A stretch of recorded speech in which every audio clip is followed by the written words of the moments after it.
Who doesn't love a little bit of controversy? What's up guys, welcome back to White Lines F1 and I'm recording another video again. As I said in the last video, which was in my Baku race analysis, link in the description, I'm talking about the main controversy of that race, which was between Hamilton and Vettel at turn 16. If you don't know, under the safety car, Vettel drove into the back of Hamilton and then reacted by then pulling up alongside Hamilton and driving into the side of him yet again in retaliation.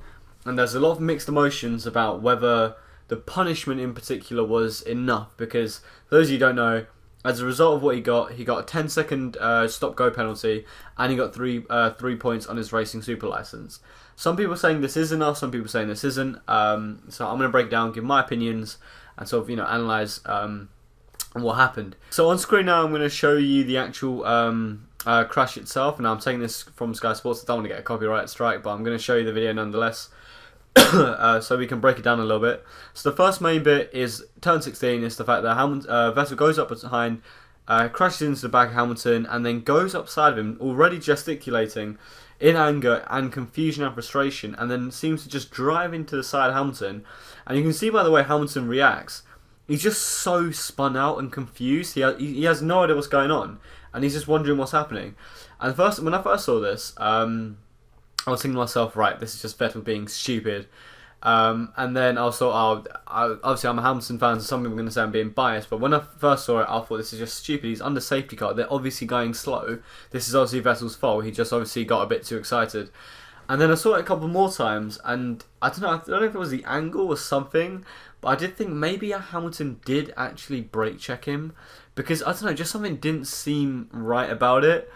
But now we've got some confirmation, and I'm going to show you a tweet that was. I'm going to show you a tweet right now. Basically, we found out that the FIA, when they investigated on that corner for the past few times under safety car, Hamilton didn't do anything different that he'd done on previous laps. He wasn't. Not only was he not braking around that corner, so he didn't brake check Vettel. It wasn't even that he didn't accelerate. He was actually slightly accelerating, and he'd done more or less the exact same thing on all the previous times, times going around that same corner. So that confirms that Hamilton didn't brake check Vettel. Simply, what happened really is Vettel just got too excited, got a bit too punchy. Obviously, they are trying to keep the temperatures up. You got to bear in mind that obviously Hamilton says he was just letting the safety car go forward, so you have a bit more space and get a run up and get I guess you want to get heat into the tyres and so on. And that is true, and I think Vettel just got caught out. And the issue really is, Vettel only got a 10-second penalty, and after Hamilton had the issue with his headrest, Vettel ended up, which obviously took 30 seconds in the pits, Vettel ended up coming out ahead of Hamilton. And some people, a lot of people, because of how that turned out, are saying that that wasn't enough as a penalty.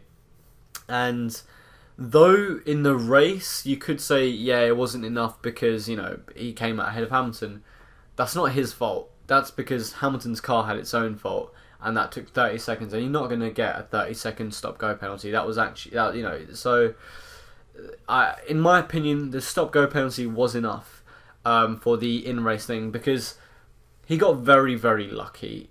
What he did by pulling up next to Hamilton and going into the side of him, he could have ended his own race. He could have ended Hamilton's race. It was unbelievably reckless.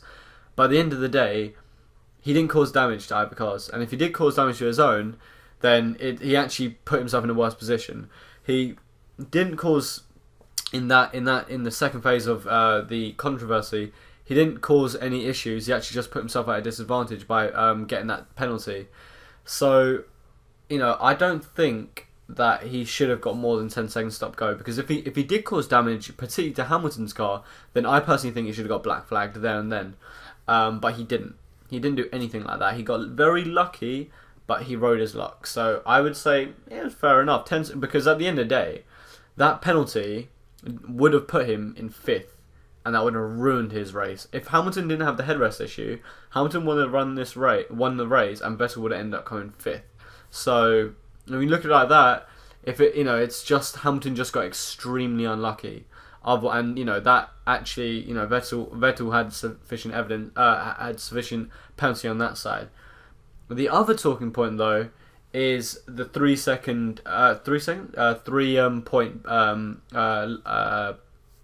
points on his racing super license. If you guys aren't aware, Vettel already had 6 points. Now he's got another 3, that making it up to 9. That means he's 3 points away from a 1-race ban under his super license. And because it's under a 12-month period, that means the only way he's actually going to get that 1 month ban is if he gets another 3 points in Austria, because that's the final one in the 12-month period. This is, for me, the slight awkward bit, because I think the issue is that he's very lucky, because it's so unlikely he's going to get 3 points in Austria on his license. So basically, this ban, I personally think that this ban should now last a lot longer. These points shouldn't go away for a while, but that's just kind of the way it works. Dare I say, I don't think 3 points is enough. I think he should have. I don't know how the system works and how points are provided. 3 points was given, by the way, for the dangerous driving. I personally think, though it sounds alright, I think because of how many points he needs, because the only way he's going to get a ban is if he does what he just did again, and that's very unlikely he's going to do that again. So I think that those 3 points should maybe have been 4 or 5, so that therefore when he goes to Austria, he's got he's got to do something less dangerous but still bad in some way to get 1 more point onto his license and get him a ban. And I guess me saying that sounds like, oh, this is a very much Hamilton fanboy kind of thing to say, because I'm basically saying I really want to get him banned. And I guess, I can appreciate why you'd say that, but the way I see it is he's done something unbelievably stupid. He got extremely lucky that it paid off, because at the end of the day, that could have been race ending. That could have been that could have been a title changing moment. And at the end, he got very lucky that his lead of the championship actually got extended. He got extremely fortunate. And I think the fact that he only got 3 points and he has to do something like that again of equal merit, of equal danger rather, to merit another 3 points, is basically saying you're able to do that again. It's not really that much of a deterrent, because I don't know how to explain it, but I just think he's basically still being told that he can do something dangerous. He's just not as bad as that. And I think that actually, really, considering he only has to go to Austria to get rid of this ban and take it easy, he's still able to be a little bit. He's still got a little bit of space. And I think that after what he's just done, when he goes to Austria, he has to basically be told that there's zero tolerance whatsoever to anything, because that was so bad. Especially because he's a 4-time world champion. He's a 4-time world champion. He should know better. You should never be doing that. Obviously, Hamilton's not perfect, not by any means. You saw him in I think it was Bahrain when he was slowing down Ricciardo. He ended up getting a penalty for that one and screwed him over for the race. But so I'm not saying Vettel needs to get loads of penalties because Hamilton's perfect and he deserved the win and all that. Obviously, if you look at it, sorry, but he did deserve the win, really, because if it wasn't for the headrest, he would have won this race easily. He had a great race. He got very unlucky. But obviously Hamilton isn't perfect by any means.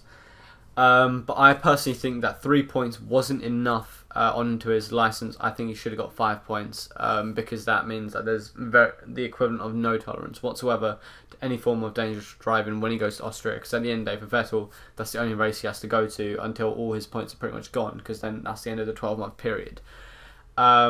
His in-race penalty of 10 seconds was enough. It did actually screw his race over. He just got extremely lucky yet again that Hamilton had his own safety issues. So for the FIA, they can't be saying we need to give you a bigger ban or a bigger penalty because Hamilton got unlucky. Because at the end of the day, Hamilton had a fault that was a safety issue. So Hamilton has done something. Well, Hamilton personally hasn't done something wrong. The team or the cars malfunctioned, but that's kind of how it works. Just kind of how it goes. There shouldn't be a sake of it shouldn't be another penalty for Vettel because we feel sorry for Hamilton because he's getting screwed over.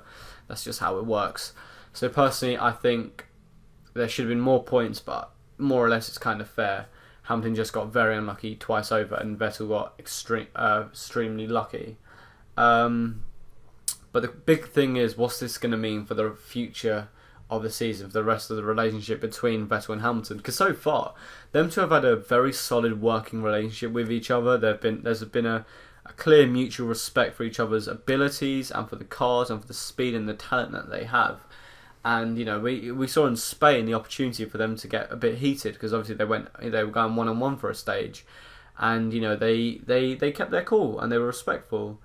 But now it's Toto Wolff saying the gloves are off. Hamilton doesn't seem like he wants to talk to Vettel. Vettel seems certain that Hamilton did something wrong, even though the telemetry proves that he didn't actually do anything wrong. So it's going to get feisty now. This battle now is going to probably become what it was between Hamilton and Rosberg. This is what happened. This is what happened in Spain when Hamilton and Rosberg collided. This is what happened. I can't remember if it was Spa. I don't think it was Spa. I think it might have been Spa. It was 2 seasons back. I can't remember where it was.